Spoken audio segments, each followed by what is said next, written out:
Hi, everybody, and welcome back to Chee-Tash. My name is Chris, and we are continuing on today with the four agreements, moving along to the second agreement, which is don't take anything personally. If you guys remember, I'm just going to go ahead and go to the first slide here. If you guys remember last time, we talked about, obviously, the first agreement, which was be impeccable with your word.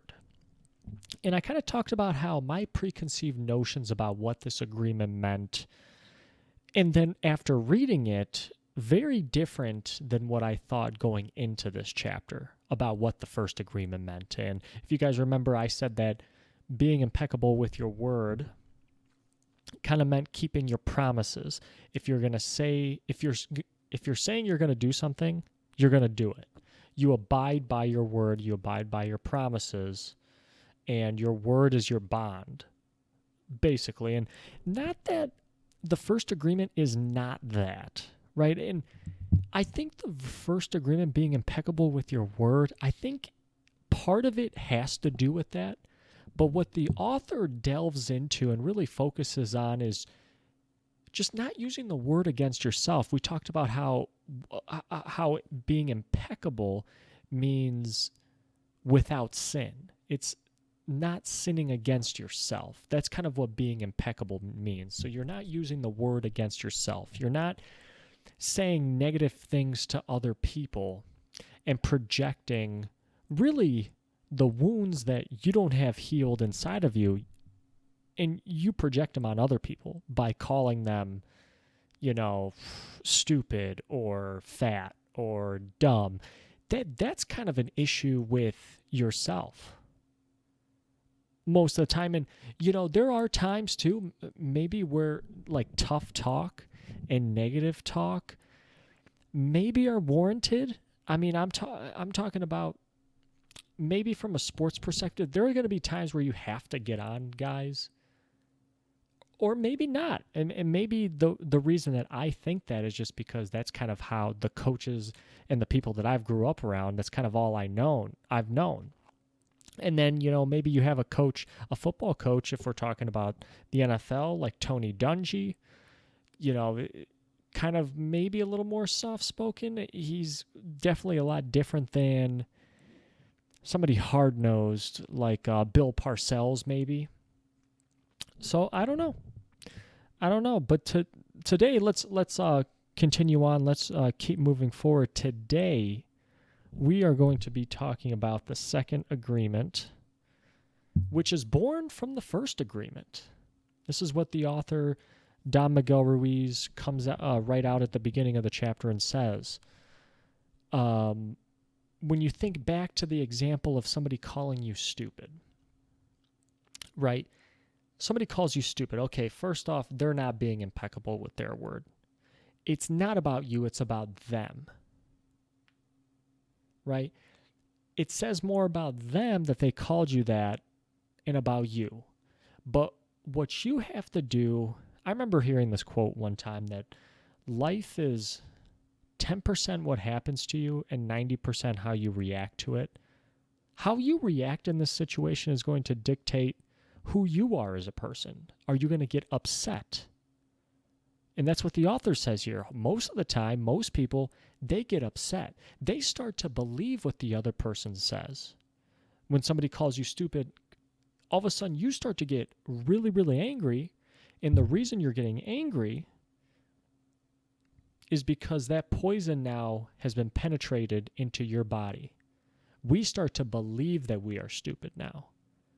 And that's the whole thing about this second agreement, not taking things personally. Because when you take things personally, really what that's saying here, what Don Miguel Ruiz talks about is it's a very selfish thing to do. You think you are so important that anything that anybody says is personally about you. Very, very selfish way to think. And I never kind of thought about it this way because I do this all the time where I used to, and I think I've gotten better at this, take things really, really personally. Like somebody would say something to me and they would say it to me because it was me. But if it was anybody else in that same situation, they wouldn't say it. Think about how selfish I am to think how important I am that I'm so unique in this interaction with this person that they would treat me in such a very unique way. Maybe sometimes so. Maybe sometimes yes. But ultimately, what the person is saying about you comes from their own domestication, and that person is dealing with their own feelings, beliefs, opinions, etc. Remember, it's kind of like the gossip. Maybe that person just had somebody say something negative about them, and now they are going to pass it off to somebody else. So just remember that most of the times when somebody says something very negative about you, that person's probably dealing with their own wounds, their own feelings and beliefs. They're in their own state of mind, probably negative. And don't believe that you are what they say you are. There is a book, God, what's it called? 48 Laws of Power. Robert Greene. And I remember one of the laws of power is you don't accept the roles that society puts on you. Because everybody's going to try to make you into something that they want. And I'm sorry, I'm going on a little bit of a tangent here, but people want you, they want to put you in a box. Because, again, and maybe to tie this a little bit to the domestication of the world and of society, we want things that are safe. We don't really want to take risks because we don't know what's going to happen. We like consistency. We want things, I don't want to say handed to us, but we like things a certain way because they provide the safest means of surviving. We know what we're going to get. If we don't know what we're going to get, we're kind of scared of it. We kind of stray away from it. And that's what people want to do to you. They want to put you in a box. They want you to stay the same because as soon as you change, now you're going against the domestication. You're going against the dream and all these agreements. And all of a sudden, you kind of become a liability. Maybe that's the wrong word, but you become a threat almost. Like, oh my gosh, Chris has really changed. I can't control him anymore. What's going on? We need to keep him the same. That's the Chris that I like. That's the Chris that I'm used to. So you just got to be cognizant of that. Society is going to put roles on you in order to tie it back to 4 agreements, to domesticate you, to keep you agreeing with all the previous agreements in society in your life.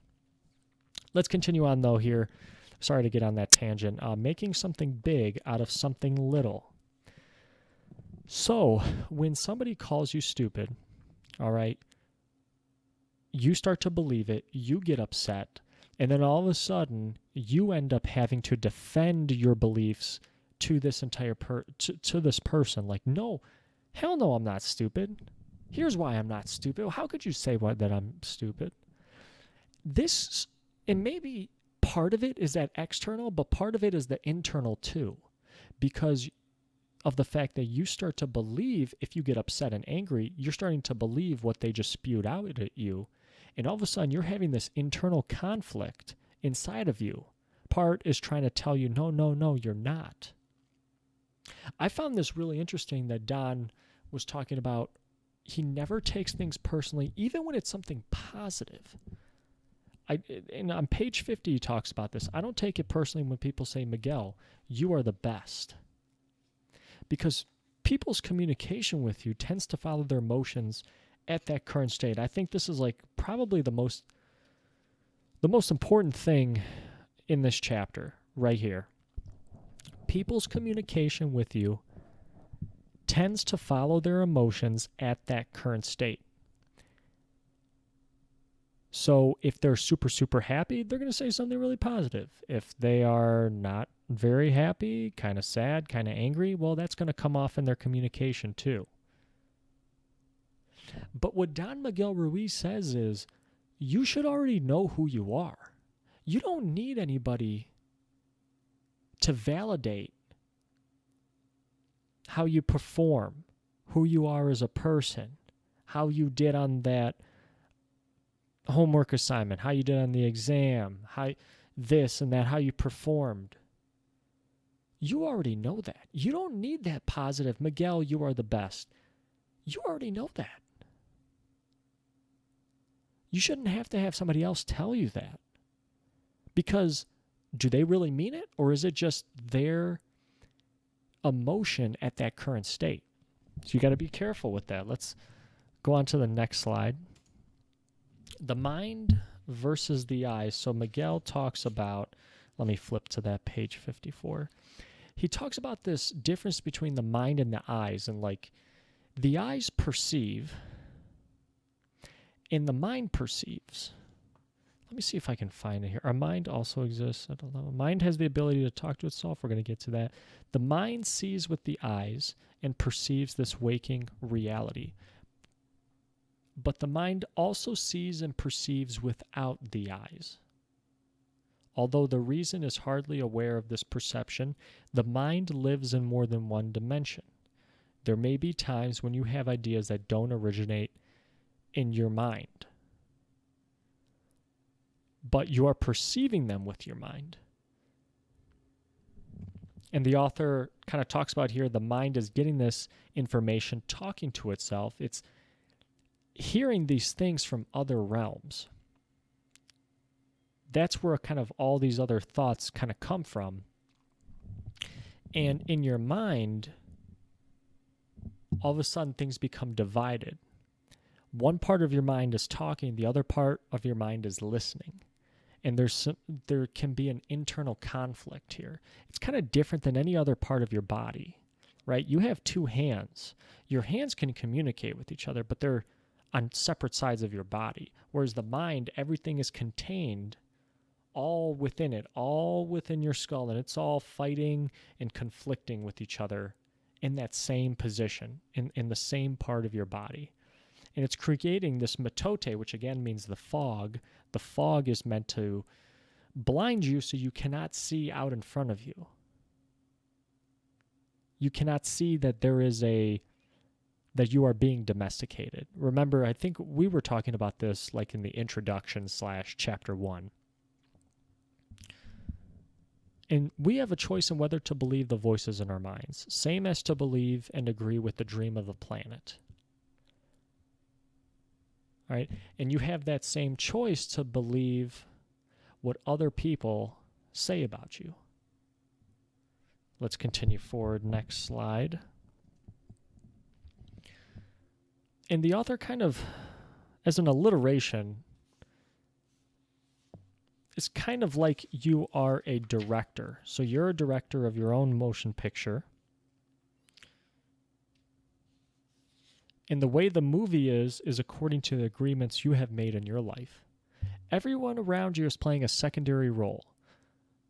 The way you see the movie is according to your agreements. You're the star actor, you're the producer, and you're the director.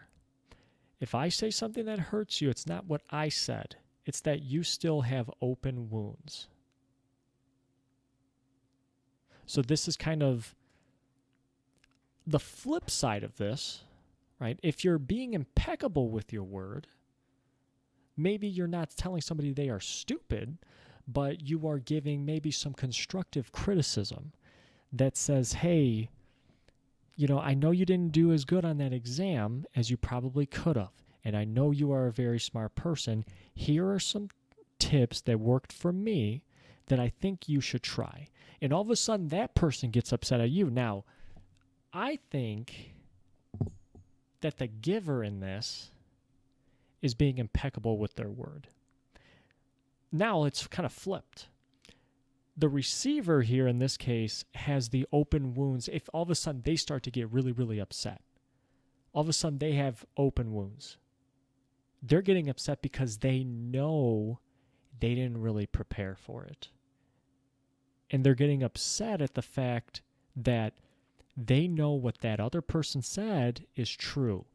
They could have studied a little harder. Maybe they didn't have to go out and party on the nights where they should have been studying, etc., etc. So think about it like that. I kind of like this illustration here. Your life is the movie. You're the director, the producer, the lead actor. Everything else around you is secondary, and the way you see that movie is according to your agreements. Next slide here. Suffering. I believe this is actually the last slide we have. Suffering, the author here talks about how humans are addicted to suffering. And as humans, we support each other in maintaining these addictions by the agreements. Yeah, you think about it, those agreements are born out of fear and suffering. Super anxious, super anxiety. You're taking tons of things personally. You're not being impeccable with your word. You're being very careless with the words you use. Well, that's because you are used to the reactions that other people are going to give you. And those reactions are going to cause conflict. Those conflicts are going to cause suffering. And the dream of the world and the domestication of the planet is going to support this suffering. It wants to keep you on the hamster wheel, wants to keep you coming back, keep on obliging or following these agreements. If you have a need to be abused, you will find it easy to be abused by others. This can be seen in just the communication. Somebody calls you stupid, somebody calls you an idiot, slow, fat, what have you.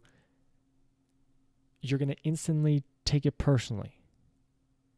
It's going to be super easy to get annoyed or to let other people get to you.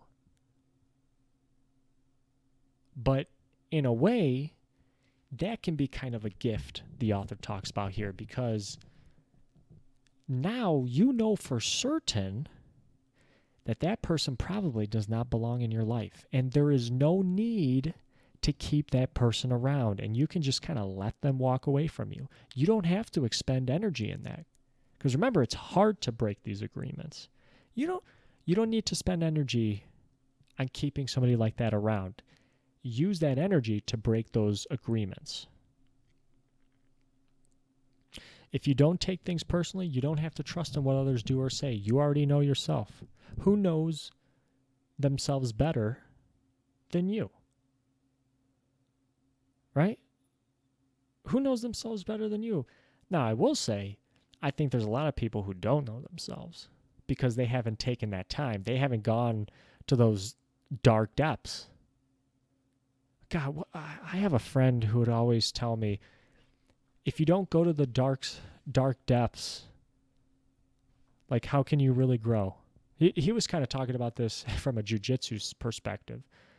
Because if you're not willing to, like, train hard or get really challenged on the mats, how do you really know? How do you really know who you are? I think that's important. Next slide. Oh, yeah, that was the last slide. Wow. Thank you guys very much for listening. If you made it this far, thank you very much. I really, really appreciate it. Let me know what you think about the second agreement. Don't take things personally. Let me know what you think down in the comment section below the video. We are going to continue on next week with the third agreement. Don't make assumptions. That is going to be a good one. And this has been Chee-Tash. Thank you guys very much. My name is Chris. This has been Chee-Tash.